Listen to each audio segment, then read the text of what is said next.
together to talk about all the things we used to do. The laughs, the passions, the little Sebastians, the pits we fell into. And we're putting it all in a podcast, then we'll send it up into the sky. We're calling it Parks and Recollection. Come on, little podcast, spread your wings and fly. Welcome, everybody. It's Parks and Recollection. I feel so good every time I hear that Mouse Rat song. It just makes me all warm and fuzzy inside, and I hope it does to you too. How you doing, Alan? How you feeling today? Alan Yang is with us, as always. I'm doing good, Rolo. How about yourself? I'm good. The Rolo is good. The Rolo is rolling. Well, no, that means that I'd be on ecstasy if I said that. If I said Rolo's rolling. You're on ecstasies or you're leaving the pod, both of which might be possible, but yeah. Yeah, I'm rolling. Let's bounce. Let's roll, right? Something like that. We got a good one today. This is a episode 20, boy, of season 2. We're getting close to Traeger time. We're getting close to Rob and Adam joining the show. How fun is that, man? Countdown. This is exciting. I think it's time to start the countdown. I mean, it's like imminent. Yeah, it's a couple weeks away. So, I mean, you could feel the audience excitement in March of 2010 when this aired was palpable because they knew two handsome men were about to join the show. So, there's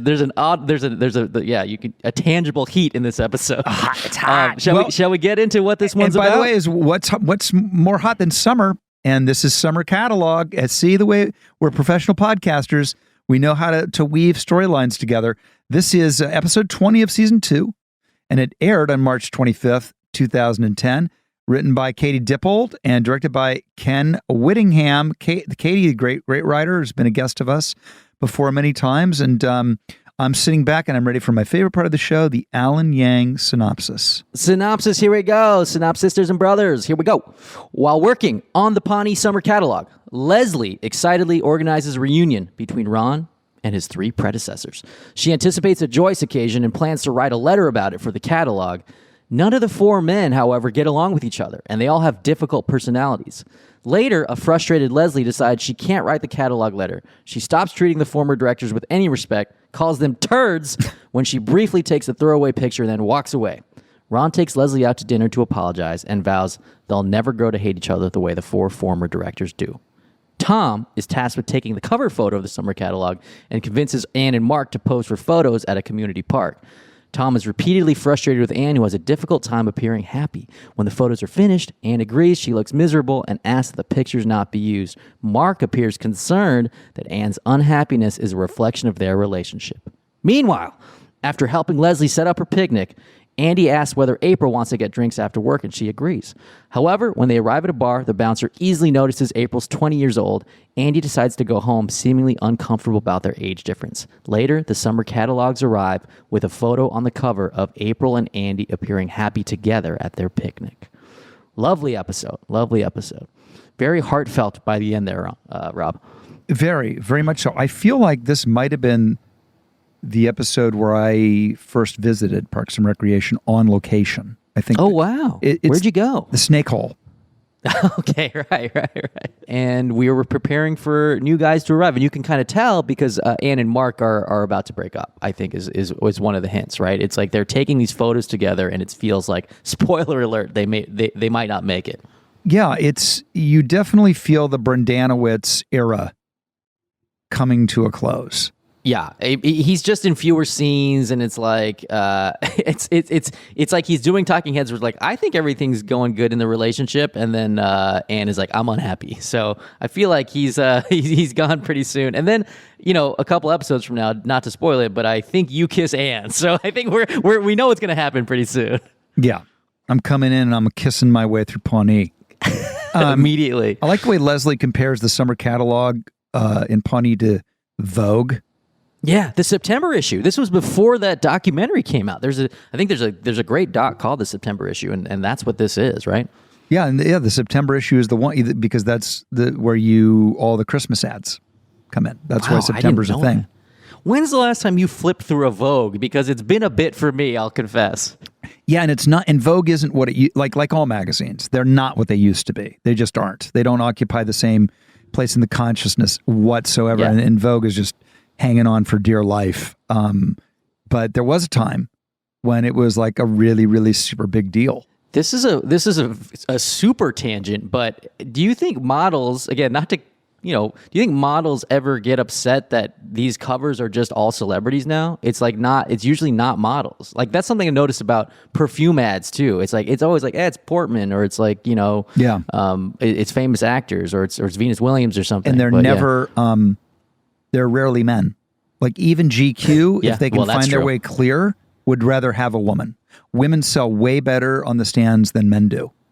And Rob, Rob always looking out for the handsome men though. Always having that. I feel bad for us handsome men. We're not getting the covers. You feel their pain, man. I love that. Yeah, but no, it's true because it's like it used to be models. Vogue cover used to always be models, and now it's often just famous people. But you know what?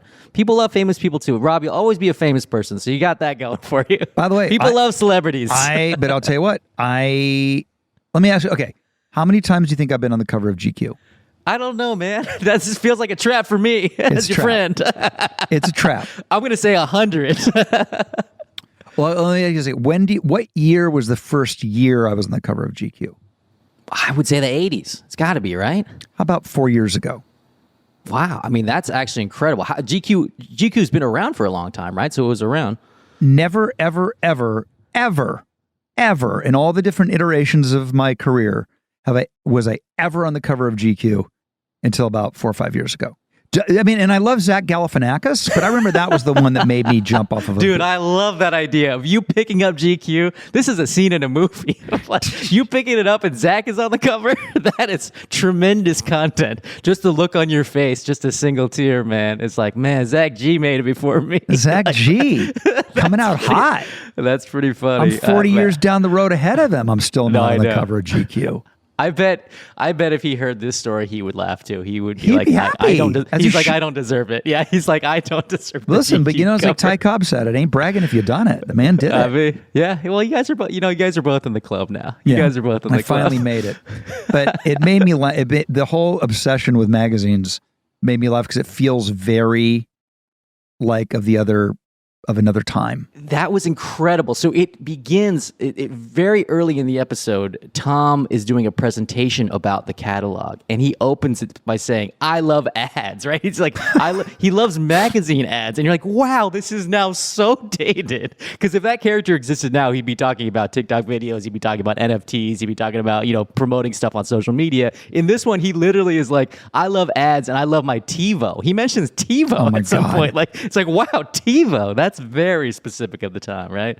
Remember the noise that TiVo would make? It go boop, boop, boop, boop, boop. Such a pleasant noise. It was a great noise. There's that top 6 noise in my life. Like that I got to tell you, I think noises are, I think the success of 24, and I love that show, but half of it was the noise when they went to the boxes before the commercials.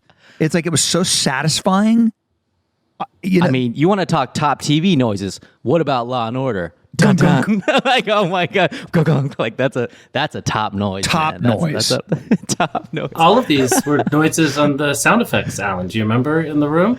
That's right. Yeah. Again, for those who are uninitiated, there was a soundboard in the writer's room that Greg Levine operated, and he would sometimes play the Law and Order sound or the 24 sound. I want a soundboard for this. Yeah, we got it. We got to get going. We got someone. We had Ben Schwartz on, and he's got we'll get that. Need to thread. There's no reason it shouldn't be in almost every episode. It's so funny. My favorite thing was when you started just making Ben Schwartz do Jean-Ralphio sounds so that we could use them, and he was happy to do it. But I was texting with Ben later, and I was like, yeah, it's so funny. We have all those sounds from you banged now. We could just play them in the show. Yeah.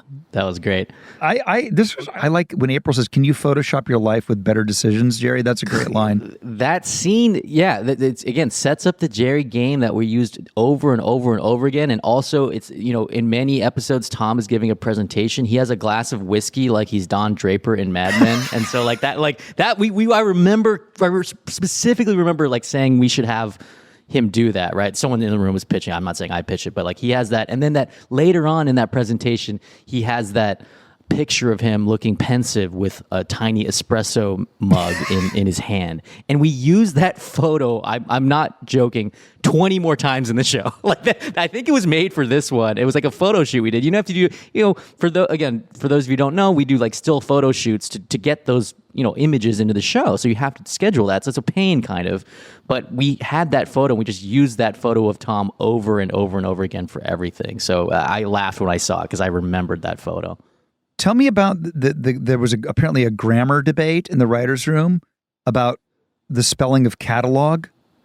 Oh my God! I'm obsessed with this because this sounds like this sounds like a Dan Gore thing or something. Well, it's the same thing as we talked about possum versus opossum.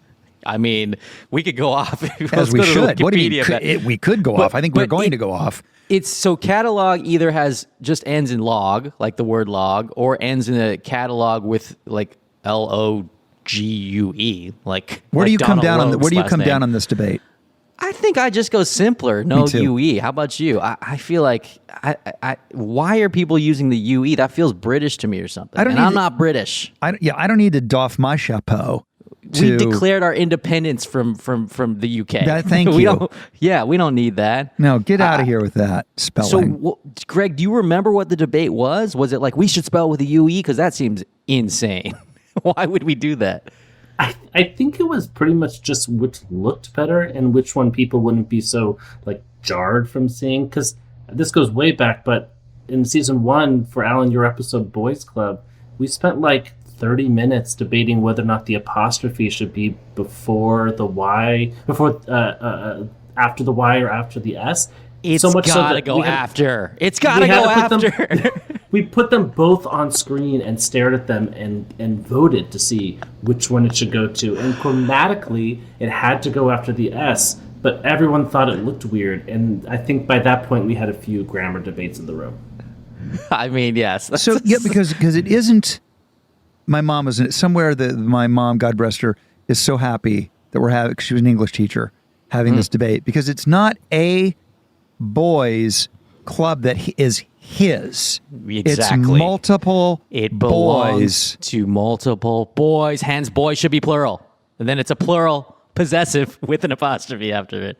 This is wheelhouse. Can I tell you something though? Am I wrong? Is there a notion out there in the culture now that this kind of a discussion is not a discussion we should be having because it's so elitist that it's whatever? Because I think it's great. I love this kind of stuff. I think it's fun. I will say this. If we really want to talk about it, I think there's a difference between prescriptive and descriptive grammar. Ooh, wait. I'm learning something now. What does that even mean? So, again, I'm trying to reach way back. I took linguistics a long time ago, but I believe there's a kind of grammar, like a school of thought that people should obey the rules that exist. And I think that's more prescriptivism. Again, I could be wrong on all of this. A linguist is going to write in and correct me on everything. But that being said, I believe there's a school of thought that is like, we have rules. This language has rules. We impose these rules. This is how people speak the language and write and spell and all that stuff. And then the other version is a little more pliable. It's a little like, hey, people's usage changes and we need to flow with it. And that's how language evolves. Otherwise, we'd all be speaking a really primitive form of Old English or even beyond that. We'd be speaking. So, right. So I kind of am like, look, things change and different things become acceptable. Like there's definitely changes. Obviously, there's new words all the time. So why not new grammar rules? If that's what people use, So anyway, a great digression. And by the way, this is what we do in the room to waste time and just never talk about the show because it would be great to just talk about anything other than the show. No one wanted to work, and we'd always waste time. And when you're talking about grammar, you really want to waste time. Yeah.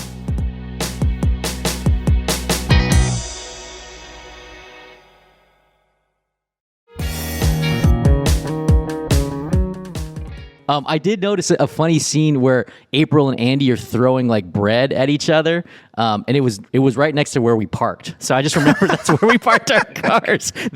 So if you watch that scene, go back and watch that scene. There's like a Prius in it and stuff like so they're by the parking structure, and that's on the CBS Radford lot. Literally, if you turned the camera to the left, you would see the stage where Parks and Rec was shot, and you would go in the doors. That was where the writing offices were and whatever. I remember walking down those stairs at that structure, and we're like, that's the kind of thing where Morgan Sack is like, oh, we could just shoot that right outside, and we don't have to pay anything, and we just shoot it there and save money. And it's like, okay, that actually works there. So I love that shows when they really make full usage of not only the soundstage, but the lot. Like I had a friend who worked on Alias. Alias, clearly every episode took place in like one was in the Middle East, then she had to go to Paris, and she was underground in mainland China, whatever.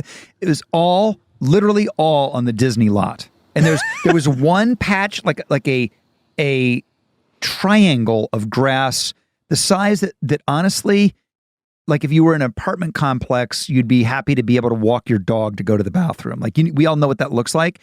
And that triangle was Afghanistan. It was Vietnam. It was Miami Beach. It was so funny the way that people can pinch a penny and make something work for a location. Yeah, it's like, all right, we put a mime on the grass. It's Paris. We put a yurt on the grass. It's Mongolia. We put anything, right? It's like, yeah, it just works, man. But you have to make. But by the way, this is the challenges of television production. Like I had a conversation this morning. We're doing a show right now. It's like you have trade-offs. You have trade-offs and efficiencies and all this stuff. And it's like, okay, you want to shoot this expensive location. Where can we save money elsewhere? And shooting on the lot is a huge leg up for you because it saves your money for other. If you can make it work, if it looks at all anything like what you want, and you're not sacrificing the look, then it's. Have you ever walked on a lot and seen and been blown away, and you go, "Holy crap! I'm in Hollywood." I mean, I still have times. Like I walk on a lot of times, go, "Yeah, whatever, good for you, trying that, whatever." And then you see somebody using the lot in a way that you just go, yeah, movie magic is real. It's actual magic. I actually feel that way all the time at the Universal lot because I have an office there, and just to do writing and if I'm just writing, thinking, or just like taking a walk to like clear my mind, you're on the back lot, and not only are they filming stuff. It's the Back to the Future lot. It's it's all these iconic cityscapes. Yeah, exactly. Psycho, and then there's also the trams going by. So there's people doing the Universal Studio tour, and the thing that really makes me feel sort of really grateful and a little bit emotional is like I remember going on that tour as a kid because I grew up in Southern California. So like on my birthday, I might get to go to Universal Studios, and there's a portion of the tour where they drive past the bungalows where the tour guide said, here are writers and producers who make the TV shows and films that you love. I'm like, that's my bungalow now. Like I have a bungalow there, and it's like that's insane to me. Like that breaks my brain, and like that's when I feel really lucky, and you can't believe that you made it there. You just can't believe it because I remember when I was 7 years old. I remember when I was doing the West Wing, walking in my Sam Seaborn suit around the corner at Warner Brothers. And all of a sudden, I was in like feudal Japan, and there was Tom Cruise in The Last Samurai. Oh my God! With like rickshaws, and I thought, this is as radical as it gets. Yes. You're like, it's fantastic. The War of the Worlds set at Universal is also like that. Have you been to that set? I haven't been since it's there. I hear it's insane. Yeah, so so Steven Spielberg built a downed 747, right, and it's still up there. You can still see it, and I think they maybe use it for other shows and movies now. But it is enormous, and they can light parts of it on fire still, and they can. It is spectacular if you get to walk through it, or I think the tour goes through it briefly. But yes, I truly and I didn't realize this when I was a little younger. I'd always be like location, which is still good, right? You can whether it's a huge a magnificent mansion or like a tiny apartment. I was like, you can't fake a location. That was my theory, and this part of me is still like, yeah, that sort of dogma of theory of like you got to be there.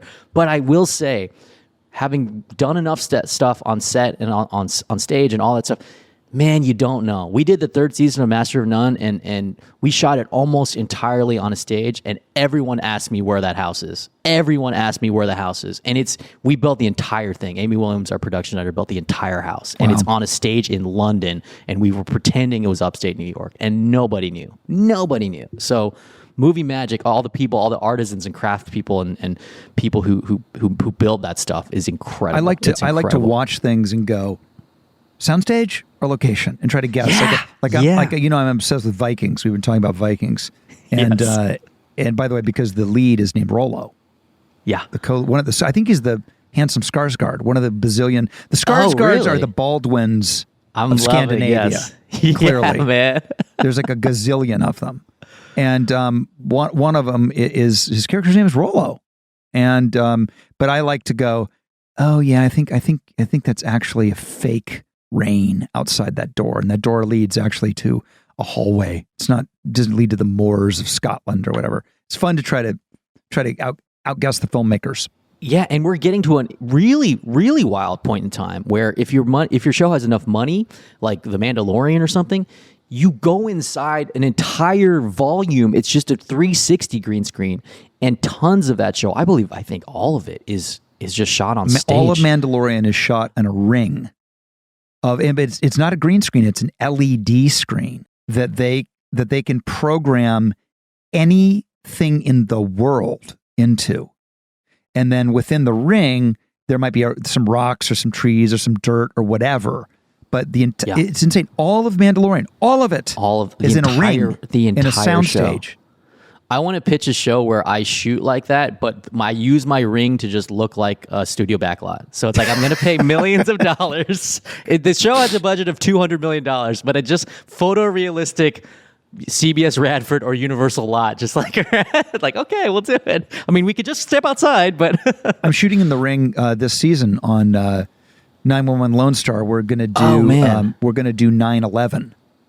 Oh wow! I'm gonna ask you about that. My character is a survivor of fireman who survived 9/11. So we're going to do a flashback episode and to do World Trade Center 9/11 towers. It's so complicated. We're going to recreate the lobby, but it's all going to be on the ring. I'm really excited to work that way. I've never worked that technology. I am very curious about it. I was lucky enough to chat with Jon Favreau recently about how they did Mandalorian. I'd love to pick your brain after you do it. But speaking of rain, by the way, the beginning of this episode is they do rain in the courtyard. It does not look as good as the Mandalorian necessarily. I thought it was does good, not though. look super real. It was okay. So again, that courtyard is inside for outside. You know why? Because the sunlight, they do sunlight super well.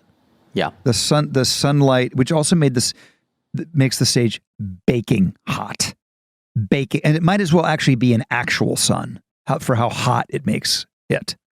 The West Wing was the same way. Whenever we lit the Oval with midday sun, by the end of the day, you were just schwitzing. And you've got makeup on, right? So it's melting. It's just all over your face. Did you find, because, obviously Tommy Schlamme lighting that show, were the lighting setups longer than Parks? Is my guess. Were they longer? There's no lighting in Parks. Well, but in fairness, though, Tom Del Ruth, who was the DP on West Wing, they lit the set because we just didn't have the time, and then the lighting the actors was an afterthought. Parks was the same. It was like we lit the set, and it was an afterthought. I remember one day when I was like, "Would it kill anybody to put a bounce underneath me?" There's no bounce. We don't do that. And I remember Polar looked at me. I'll never forget it. Polar looked at me like, "I love you."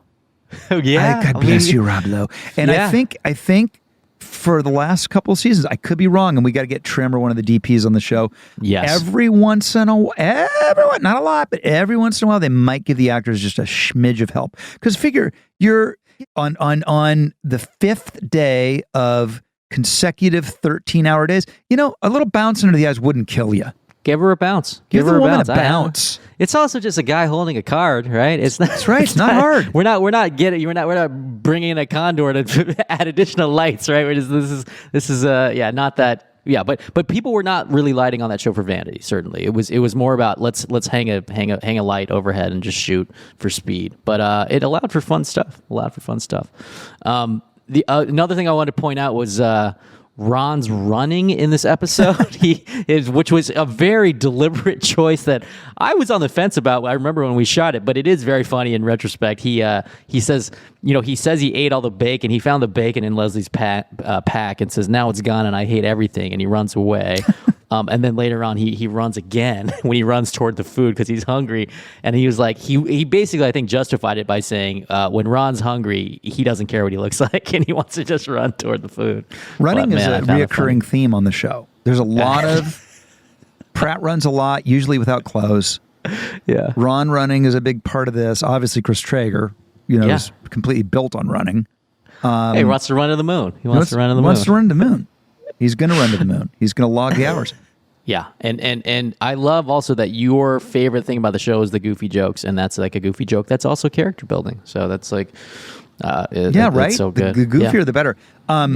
There, Swanson. Well, Nick is a extremely powerful guy. He's like that body of his. He's like, it's like he's not really chiseled out of granite. It's not so much that, but he's.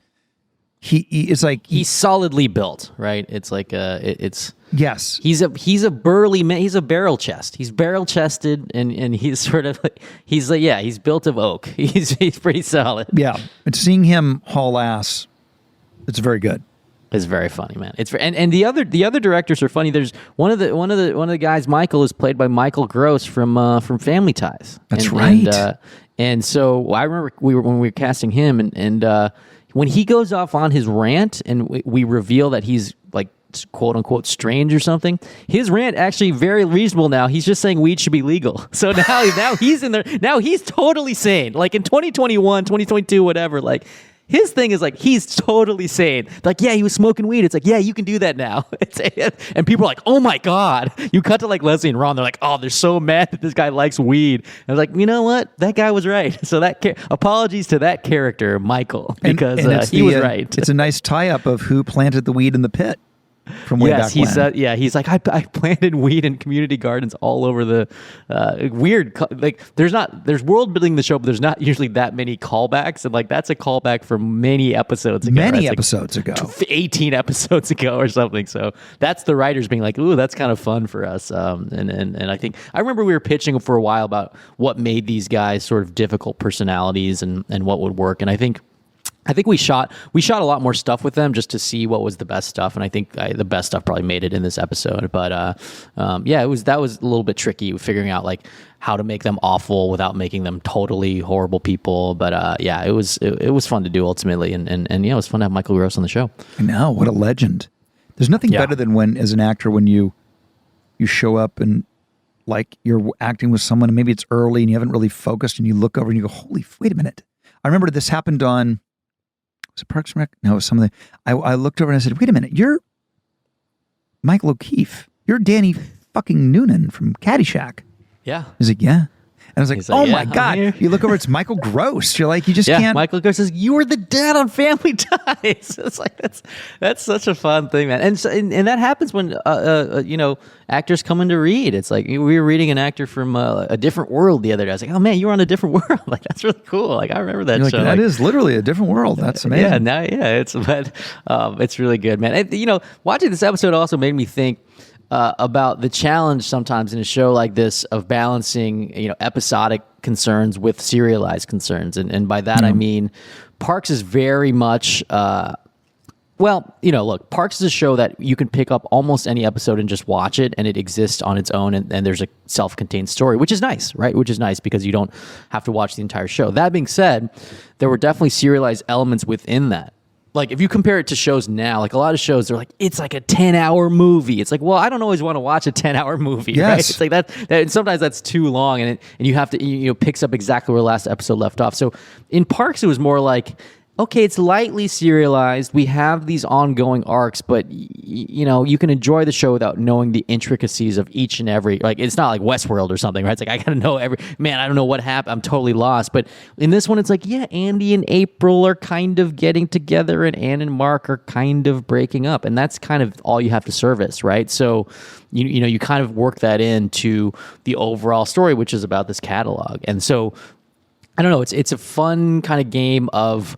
Let's make sure this episode's really satisfying on its own for the viewer, but also can you make it a richer show by having these long-term arcs that, pay off in the end? So that's my favorite type of television. I mean, is the best of both worlds. Because I find for me, it's a barrier of entry to know once, like, I can't just walk in on episode 5. I've got to start it from the beginning. And a lot of people love it. They super, super, super love it. I like to be able to have both, where I can watch any episode, and then the more I watch in order, there's the added value of the threads that are being woven like you're discussing, but you don't have to see absolutely every episode. Yeah, and even when it is a continuous story, I mean, there's something to an episode feeling like an episode. It's there's an art to, okay, we're doing a miniseries, it's 7 hours, but it's kind of helpful to the viewer to build in a beginning, middle, and end for that piece, for that episode. I think we're in a really interesting time in storytelling, visual storytelling, because there's obviously films, there's long-running television shows, ongoing. There's miniseries. There's things that are in between. Like all these Marvel shows, like we don't even know if they're miniseries. Like 2 of them were miniseries, and then Loki was an ongoing series. Like we don't even know. So it's like you're kind of, as a viewer, you're just kind of like trying to grasp onto something. And it's nice when the episode works as an episode for shows. And I think there's something comforting to the viewer about that. Yeah, totally. Do you remember how Greg Daniels in The Room would call them vectors? Right, that every character should be on some kind of a vector throughout the season, and every episode should at some point tie into that vector, hopefully. And they don't always have to be full bore about that specific storyline, but to help give you like a journey through the season. I still use that term in writers' rooms sometimes, and it's it's similar to an arc or something. But you might say like, hey, the vector for April and Andy for the second half of season 2 was that they grow closer together. There's an obstacle along the way, but then they end up together at the end, right? And it's very simple, but once you keep that in your mind, you can kind of track all of these things, right? And it's like Leslie's arc is she grows. She's very book smart, but she learns a little bit more about dealing with other people along her way and like building her team along the way to her goal or whatever it is. And Ron is really hard nosed, and then he becomes a little softer. So you can have individual vectors, or you can have sort of vectors in between characters where a relationship builds. Is there any value at all to having a character who never changes? And I think of Archie Bunker. Yeah. So that's a different thing, right? I think there are shows that do that a lot more. I think that was a lot more common in the past. Like look at Seinfeld, right? It's like those characters don't grow and change. This is different. That's that show. But there's also like, some characters never change, right? And usually, it's really your philosophy of what that show is going to be, right? It really is like, do you have a long-term arc for the entire series for your character, or is it more like the world changes around them and they stay the same? I think they're both valid. They're both valid, and comedy used to be more the latter, which the characters don't change, right? And it's like you're a stranger in a strange land or whatever, Do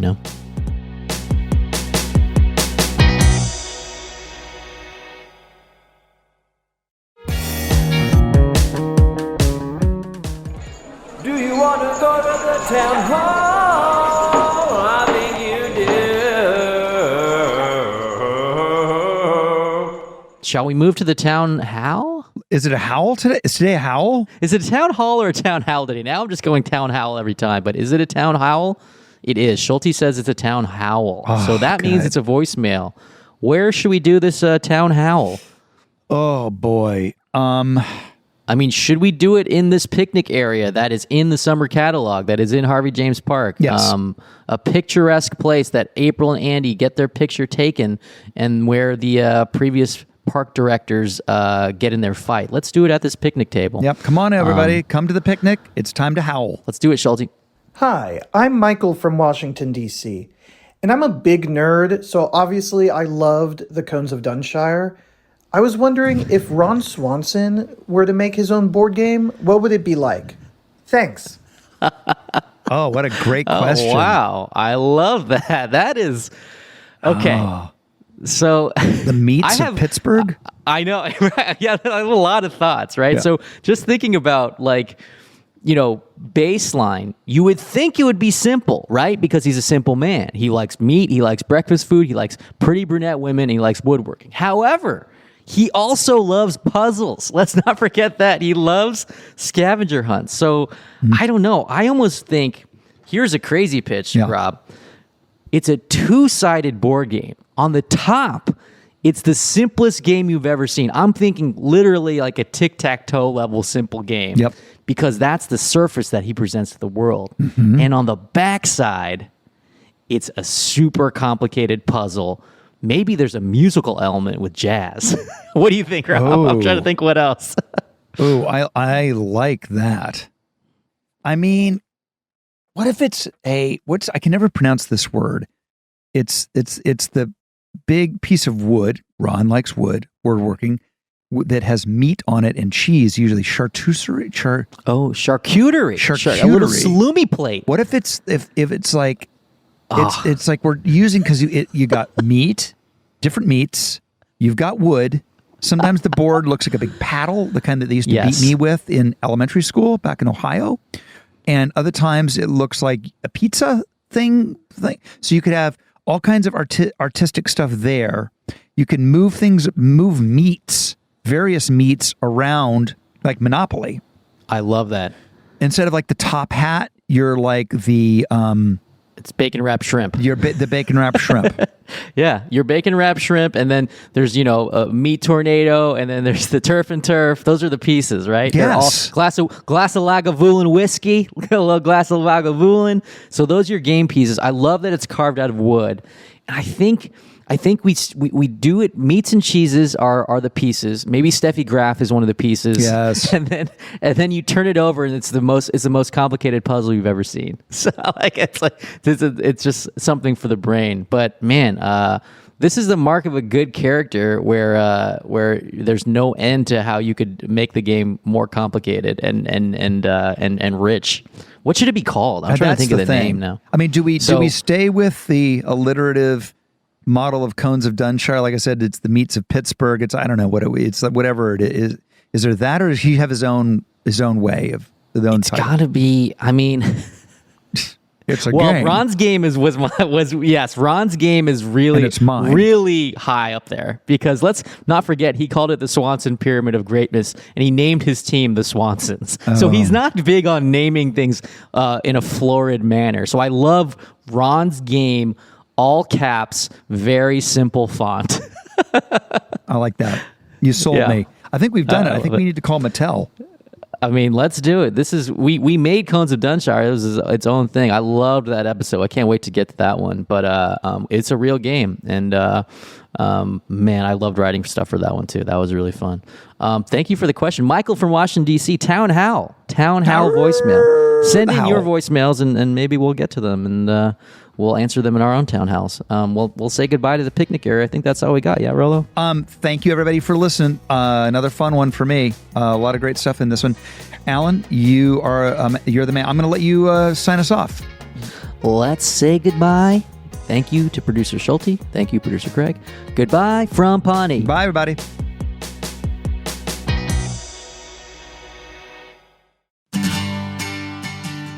Parks and Recollection is produced by Greg Levine and me, Rob Schulte.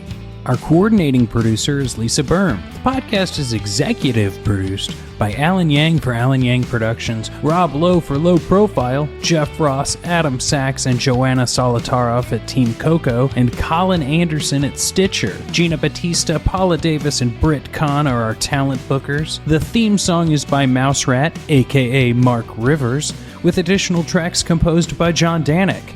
Thanks for listening, and we'll see you next time on Parks and Recollection.